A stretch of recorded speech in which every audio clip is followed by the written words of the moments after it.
wallahi kuɗin nan ba zan kashe su. Saboda yin wanda nika ji ikka yan aji kuɗin nan yan bayaniyan na an.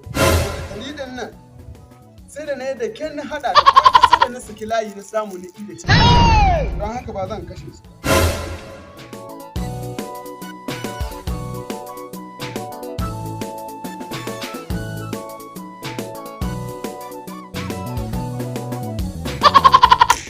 Me kake yi na wajen? Wallahi kawai yana tunani akan ankwan nan. Mu je yau na ga agwagi. Wallahi ban zuwa saboda ce ka san mun te wurin kama agwagwanin faɗa ruwa da na mutu. Yanzu ba ka da wani ɗan canji na wajen. Ko kada gaban da su. Kuma kuma gani na ma aljihu ko ma aljihu ban da shi. Akan ba ni da. Bari in dan je wajen shago alkaga in so gari da wadan tamna. Ni ma yau ne.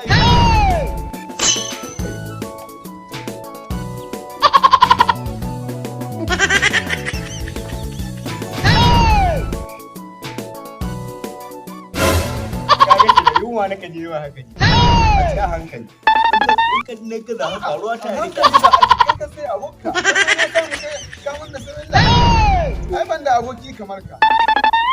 A ci a hankali. Wallahi da kama hauka rike abina tiya. Ce man ba.